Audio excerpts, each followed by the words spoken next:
Shalom kepada seluruh jemaat GBP Taman Firdaus dimanapun berada. Selamat hari Minggu dan selamat beribadah. Hari ini saya akan menyampaikan satu kebenaran buat kita semua. Namun sebelum saya menyampaikan kebenaran firman Tuhan pada hari ini sebagai orang percaya, mari kita bersatu hati dalam doa. Allah pencipta langit dan bumi, hamba bersyukur berterima kasih kepadamu Tuhan Yesus untuk kasih setia penyertaan yang Bapa berikan dalam kehidupan kami. Saat ini hamba akan menyampaikan kebenaran firman Tuhan. Namun sebelum hamba menyampaikan kebenaran firman-Mu, hamba mohon ampun atas segala dosa dan salah hamba. Bapa layakan dan kuduskan hamba. Bapa urapi hamba, kuasai pikiran hati hamba. Biar Roh Kudus menuntun hamba dalam menyampaikan kebenaran firman-Mu. Setiap kuasa gelap, kuasa dunia yang mau mengganggu di saat hamba menyampaikan kebenaran firman-Mu, hamba tolak patahkan dalam nama Tuhan Yesus. Berkati jemaat yang mendengarkan kebenaran firman Tuhan ini. Biarlah firman ini boleh ditabur dan boleh bertumbuh dalam kehidupan kami semua ya Bapa. Terpuji namamu Bapa, dalam nama Tuhan Yesus kami berdoa dan mengucap syukur kepadamu. Haleluya, amin. Baiklah Bapak Ibu saudara-saudari yang dikasihi di dalam nama Tuhan Yesus, tanpa terasa kita sudah memasuki 2026 di bulan yang kedua ini. Oleh karena itu kita patut mengucap syukur bukan karena kekuatan kita, tetapi karena Tuhan Yesus yang selalu menuntun, memberikan kekuatan, melindungi kita, melindungi Bapak Ibu Saudara dan saya, sehingga hari ini kita masih bisa bertemu. Hari ini saya akan menyampaikan satu kebenaran firman Tuhan yang saya ambil dalam Amsal, kitab Perjanjian Lama, yaitu Amsal 3 ayat 5-6. Saya akan membacakan buat Bapak Ibu Saudara-saudari yang dikasihi dalam nama Tuhan Yesus. Amsal 3 ayat 5-6. Percayalah kepada Tuhan dengan segenap hatimu, dan janganlah bersandar kepada pengertianmu sendiri. Akuilah Dia dalam segala lakumu, maka Ia akan meluruskan jalanmu. Demikian jauh pembacaan firman Tuhan pada hari ini. Berbahagialah kita yang mendengarkan dan mau melakukan dalam kehidupan kita sehari-hari. Amin. Baiklah Bapak Ibu saudara-saudari yang dikasihi dalam nama Tuhan Yesus, hari ini saya akan memberikan tema yaitu Yesus adalah pusat kehidupan orang percaya. Dalam ayat ini Yesus Kristus adalah pusat kehidupan kita. Bapak Ibu jangan salah berfokus, jangan salah berpusat. Karena ketika kita salah fokus, kita salah berpusat, maka kita akan melenceng. Sama seperti seorang penembak jitu. Ketika dia membidikkan pikirannya, senapannya, dia fokus sehingga target yang akan dia tuju itu akan kena. Tetapi ketika dia tidak fokus ke kanan, ke kiri, lurus, akhirnya tembakan itu kurang bagus. Sama seperti kalau dulu ada Mike Tyson, sekali pukul fokus langsung jatuh. Nah, kita pun sebagai orang percaya kita harus fokus kepada Yesus Kristus Tuhan dan Juru Selamat, sehingga kehidupan kita akan menjadi lebih baik. Karena itu ada 3 hal yang membuat kita kadang-kadang kurang fokus, yaitu harta, manusia, dan ilmu. Dari ketiga inilah yang akan membuat kadang-kadang dalam kehidupan kita menjadi kurang fokus, kurang berpusat kepada Tuhan Yesus. Harta, kekayaan, terkenal. Banyak orang hanya mencari hidupnya, hanya mencari harta. Dia kadang-kadang lupa sehingga kurang fokus. Fokus hidupnya hanya untuk bekerja, mengumpulkan kekayaan. Hidup ini sia-sia, seperti musafir. Kita akan berkelana. Tidak ada yang kekal Bapak Ibu Saudara-saudari. Jadi kita harus tetap fokus. Kehidupan kita berfokus kepada Yesus Kristus sebagai Tuhan dan Juru Selamat kita. Yang kedua, kenapa kita kurang fokus dalam kehidupan kita? Yaitu manusia. Banyak yang tidak percaya. akhir ini lagi terkenal dengan FOMO, sehingga banyak orang yang tidak merasa percaya diri, sehingga dia melihat segala sesuatu, manusia melihat segala sesuatu itu harus indah. Misalnya saya mencari istri harus cantik, suami saya mencari seorang istri mencari suami harus mencari yang ganteng, sehingga akhirnya akhir-akhir ini banyak orang yang tidak percaya dan tidak mau menerima dirinya, sehingga banyaklah terjadi operasi plastik. Karena apa? Tidak percaya, tidak bersyukur, sehingga tidak lagi fokus. Dia tidak lagi percaya kepada yang sudah diberikan Tuhan kepada kita. Kita tidak bisa, misalnya saya sebagai orang Indonesia tidak bisa samakan dengan orang Eropa. Kehidupan kultur kita juga sudah beda, wajah kita juga sudah beda. Saya tidak bisa bilang orang Papua harus putih semuanya. Tuhan punya rencana yang indah dalam kehidupan kita. Orang China tidak mungkin dia berambut pirang atau bermata biru. Itu Tuhan punya rencana dalam kehidupan kita. Nah, oleh karena itu penerimaan diri harus kita bersyukur. Tuhan memberikan dalam kehidupan kita, Dia menciptakan menurut gambar dan rupa Allah. Kita jangan lagi merubah. Kalau kita memperbaiki, mungkin tubuh kita kurus atau kurang berisi, kita bisa berolahraga. Tetapi akhir-akhir ini banyak yang tidak percaya diri sehingga dioperasi plastik dan tidak lagi mau menerima. Yang kedua yaitu ilmu. Akhirnya intelektual. Ketika orang mempunyai ilmu yang cukup tinggi, intelektual yang lebih tinggi, sehingga dia kadang-kadang memakai logika. Dia tidak lagi melihat Yesus itu sebagai juru selamat. Dia melihat harus segala sesuatu itu harus dengan bukti, dengan tanda. Kita orang percaya, kita orang Kristen percaya bukan karena melihat. Kita percaya pada Yesus Kristus karena firman Tuhan, karena janji-janji Tuhan, karena Dia adalah Tuhan dan juru selamat dalam kehidupan kita. Nah, ketiga hal ini yang membuat kita kadang-kadang tidak lagi fokus, tidak totalitas hidup kita fokus atau pusat kehidupan kita terarah kepada Yesus. Tiga hal ini, harta, manusia, dan ilmu, ini semua bisa membuat kita tidak fokus.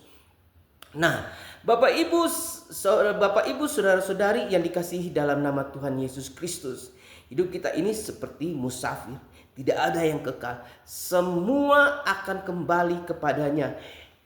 Hidup karena percaya, itu yang harus kita percaya.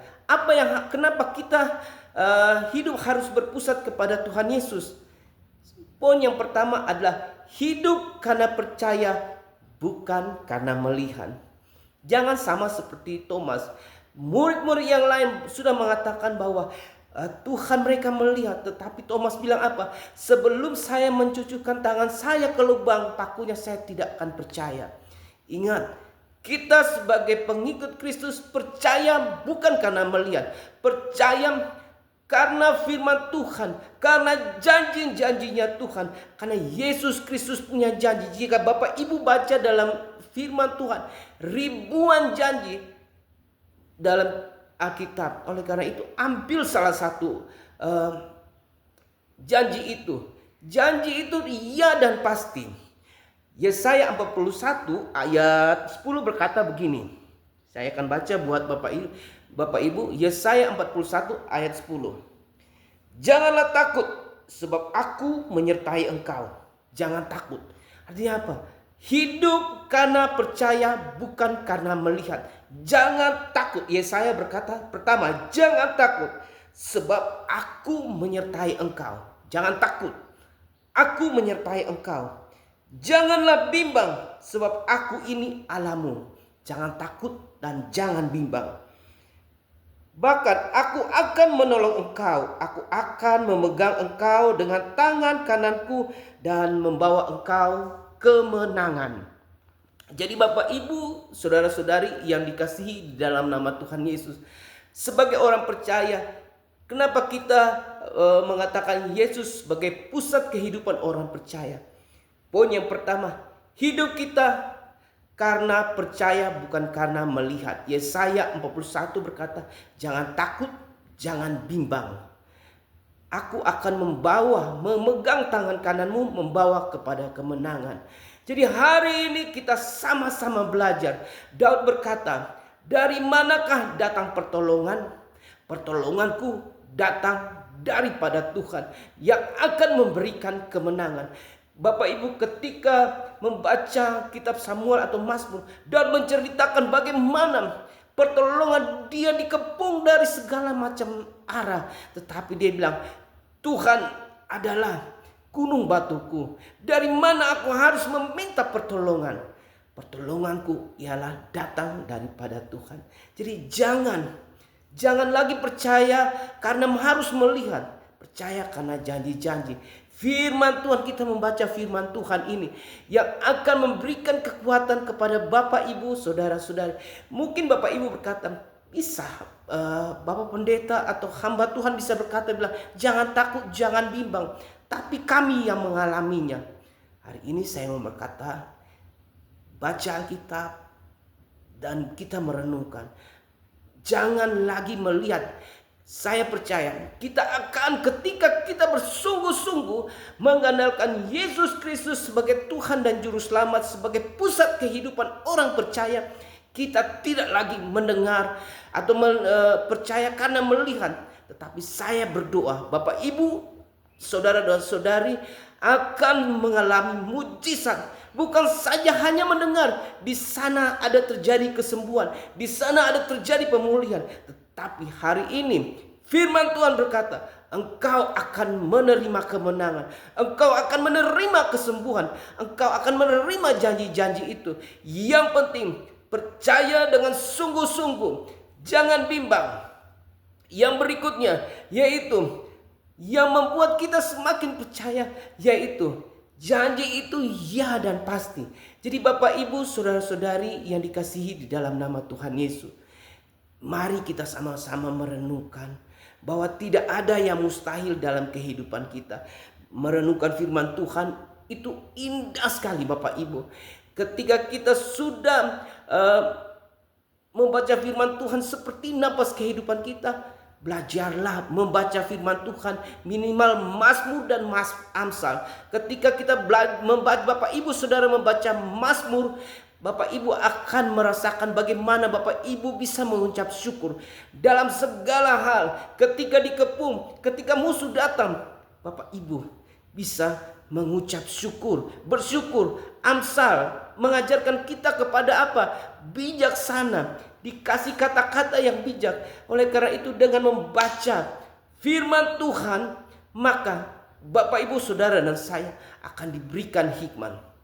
Yang berikutnya, Yesus adalah pusat kehidupan orang percaya. Bagaimana dibilang Yesus adalah pusat kehidupan orang percaya?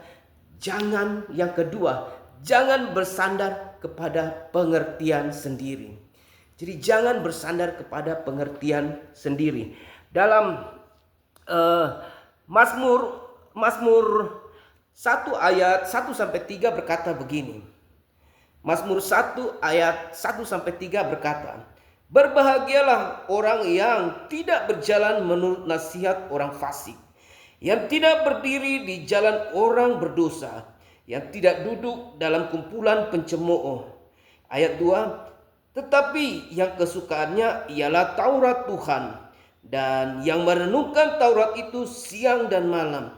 Ia seperti pohon yang ditanam di tepi aliran air, yang menghasilkan buahnya pada musimnya, dan tidak layu daunnya. Apa saja yang diperbuatnya berhasil. Amin.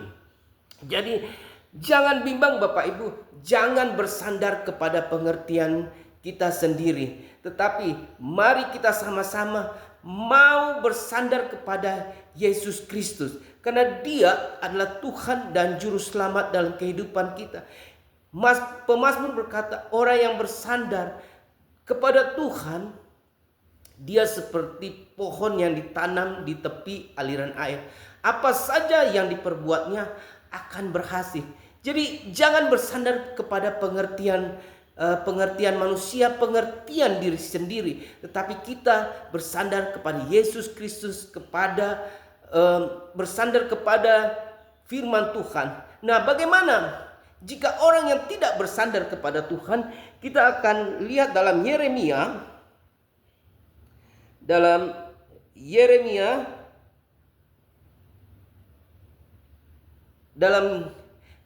17 ayat 5 dan 6. Yeremia 17 ayat 5 dan 6. Jangan bersandar pada apa yang ketika orang yang tidak bersandar kepada Tuhan. Beginilah firman Tuhan.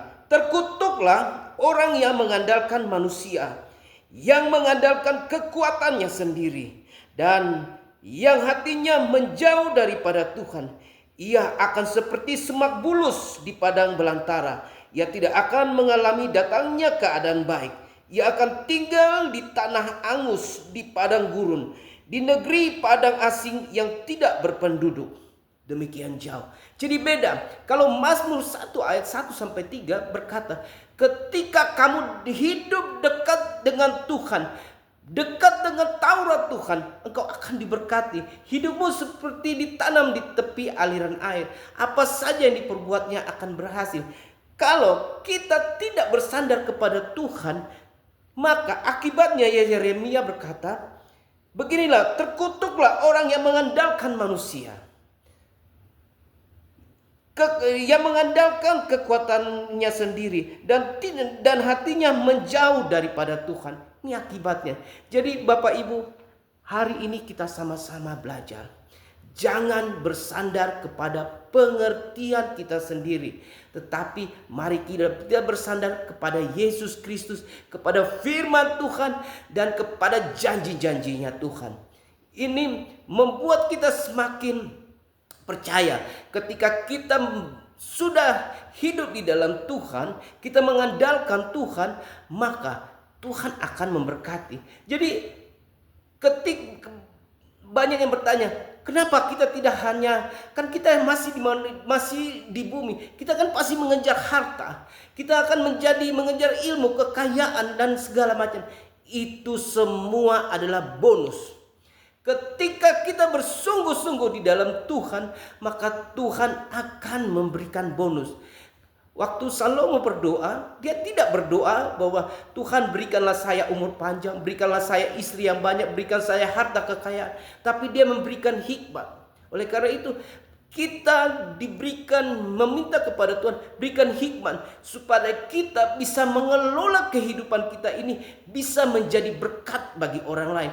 Tidak mengandalkan kekuatan kita, tidak mengandalkan pikiran kita, tidak mengandalkan intelektual kita, tidak mengandalkan harta kita, tidak mengandalkan ilmu kita, tetapi kita mengandalkan hanya fokus kepada pusat kehidupan kita, yaitu Yesus Kristus.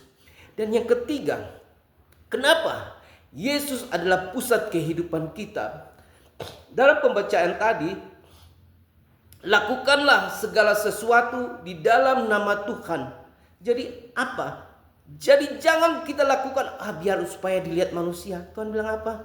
Kita sudah harus berpusat kepada Tuhan. Hidup kita berpusat pada Tuhan.